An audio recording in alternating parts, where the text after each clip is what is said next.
Bien-aimés, je vous salue au nom de Jésus. Comment allez-vous? Est-ce que vous allez bien? Pourquoi avez-vous l'air découragé? Votre prière n'est-elle pas entendue?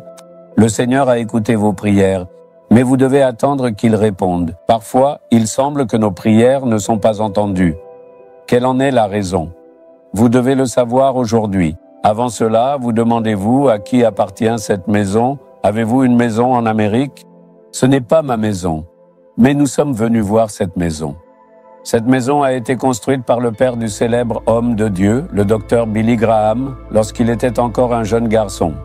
Il a grandi ici alors qu'il était un petit garçon. Il y a un État en Amérique qui s'appelle la Caroline du Nord. Il y a une ville là-bas qui s'appelle Charlotte. C'est sa ville natale.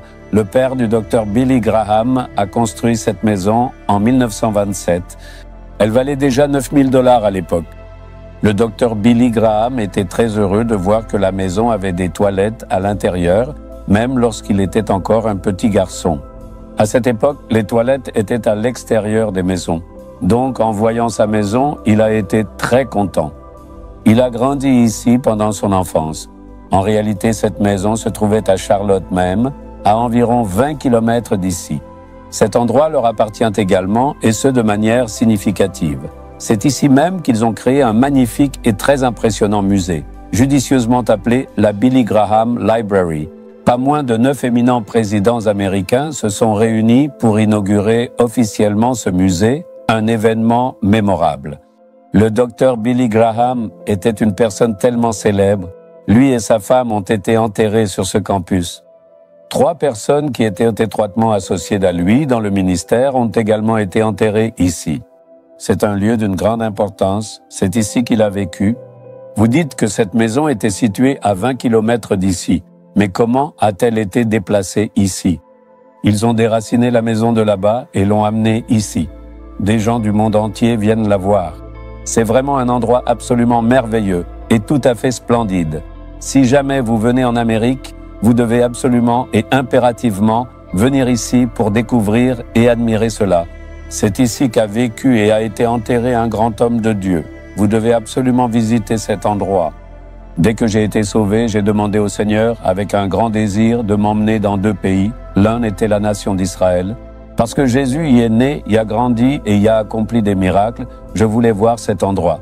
J'avais ce désir au début des années 1970. Un autre endroit que je voulais visiter était l'Amérique. Je ne voulais pas y aller pour faire du ministère ou prêcher. Je n'avais pas du tout cette idée en tête.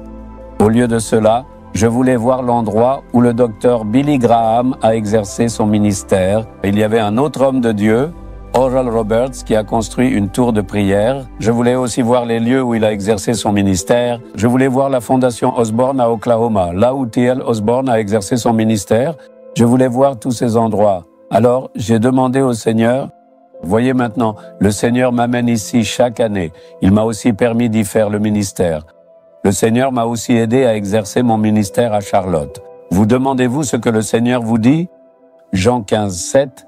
Si vous demeurez en moi et que mes paroles demeurent en vous, demandez ce que vous voudrez et cela vous sera accordé.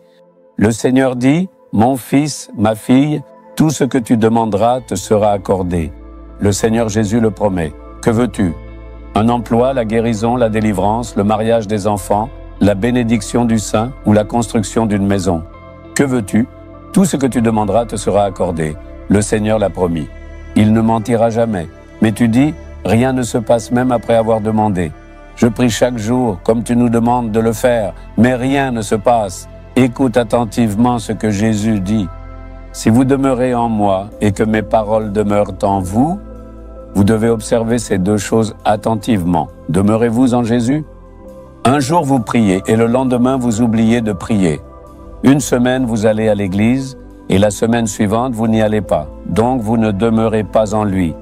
On dirait que vous oscillez. Un jour vous priez et le lendemain vous oubliez de prier. Un jour vous cherchez le Seigneur et le lendemain vous ne le faites pas. Un jour vous lisez la Bible et le lendemain vous ne la lisez pas. Alors comment le Seigneur pourrait-il vous accorder ce que vous demandez? Vous devez demeurer en lui. Non seulement cela, mais ces paroles doivent aussi demeurer en vous. C'est pourquoi vous devez lire les Écritures et prier. Vous devez lire les Écritures chaque jour et laisser les paroles pénétrer dans votre cœur. Vous devez demeurer en Jésus ces paroles doivent demeurer en vous. Alors, tout ce que vous demanderez, le Seigneur l'accomplira aussitôt. C'est très simple. Le Seigneur a-t-il demandé quelque chose de difficile? Alors engagez-vous aujourd'hui. Seigneur, je veux demeurer en toi. Je ne te quitterai jamais. Je te chercherai chaque jour. J'attendrai dans ta présence. Dites-le ainsi. Je m'engage à ce que tes paroles demeurent en moi. Je lirai ta parole. Je la méditerai. Je l'inscrirai dans mon cœur et je vivrai selon elle. Tout ce que tu demanderas, tu le recevras même aujourd'hui. Engage-toi simplement, cela suffit. Seigneur, pardonne-moi, j'ai été hésitant, je n'ai pas demeuré en toi, je n'ai pas accordé d'importance à ta parole. Je m'engage aujourd'hui, je m'engage à demeurer en toi, je donne la priorité absolue à ta parole et je la rends personnelle. S'il te plaît, accomplis ma demande selon ta promesse. Prie et tu verras, un miracle se produira même aujourd'hui. Vas-tu prier? Pose ta main sur ton cœur et dis « Jésus, permets-moi de demeurer en toi pour toujours.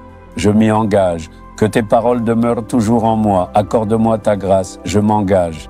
Tu as dit que tu me donnerais tout ce que je demanderais si je m'engageais à demeurer en toi. Je veux un miracle dans cette situation, même aujourd'hui. Je veux une délivrance dans cette affaire. Accomplis une merveille dans ce domaine. Tu es en train de le faire au nom de Jésus. Je crois et je le reçois. Je vais voir un miracle. Au nom de Jésus, Amen, Amen. Abonnez-vous à la chaîne YouTube Jésus Redeems français. Cliquez sur le bouton s'abonner et cliquez également sur l'icône cloche pour recevoir des mises à jour sur nos nouveaux programmes quotidiens.